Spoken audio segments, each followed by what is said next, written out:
It was like any other morning. I set out across the wilds, guarding the lands, spirits, and creatures. It was quiet, peaceful. It was just me and my thoughts. My regrets, really. 200 years ago, I failed at the one thing I was supposed to do: protect the denizens of my world. I knew there was nothing I could do to change the past, but I promised myself I would never let it happen again. A flash of light rippled across the sky, just like it had all those years ago. I rushed through the wilds, chasing the light, chasing who would have done this. I knew I had to close the remnant before the invaders could pass through, but I was too late. Ravenous creatures from Luinos, our sister realm, were already crossing into our home. Suddenly, I was knocked from the sky. I could feel my flame fading. And so, I ran. I ran away to the one place where I thought the monsters couldn't reach me, the tiny walled village of Palopori. But as soon as I crossed the wall, I collapsed.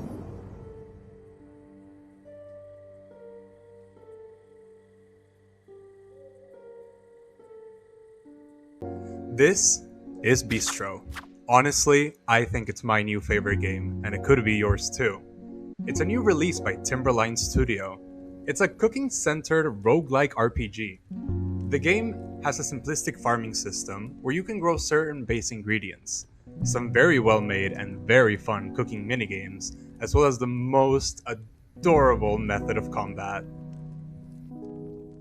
And on top of all that, you also get to interact with the most beautiful creatures and scenery you have ever seen. I mean, not only is the game and art style already so breathtaking, but just take a look at these characters all around us, and I mean, really look at him.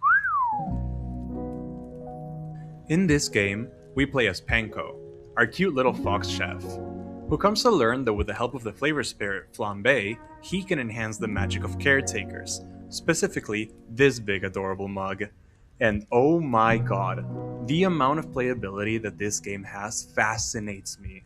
You spend your mornings prepping for the day, collecting ingredients, interacting with the townsfolk, and maybe even some light fishing, which is always fun. The afternoon is my favorite part. As you level up, you get to unlock recipes for your restaurant, and during this time, you get to cook set meals for patrons. The cooking minigames aren't so challenging that they get you burnt out, but just enough so you actually want to try to get a good score. I'm a little bad at the boiling minigame. But once that embarrassment is over, we get to make custom meals for the caretakers.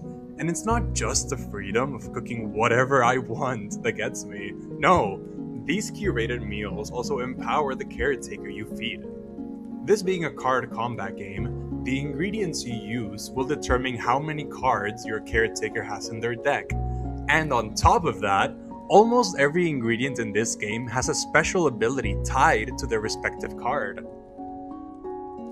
And then comes nighttime, where the roguelike combat really shines.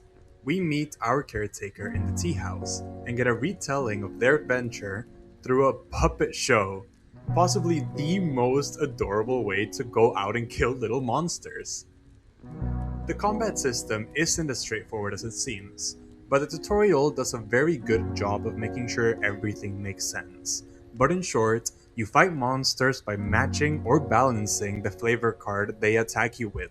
If you win the round, you might even score a bonus ingredient depending on the card that the monster plays.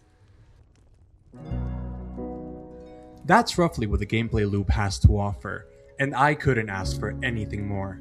It contains elements from so many different kinds of games, and it all combines into this beautiful, cozy culinary adventure. And I do mean beautiful. If you haven't been paying much attention to the pictures on the screen, please do now, because this game has some of the most breathtaking stylized textures, models, and art I have ever seen. It's all very vibrant, animated, and full of life. There's not much more I can say that the game doesn't show for itself, but I am going to be streaming this wonderful game over on Twitch on the weekends. Make sure you come over sometime for some cute, cozy fun.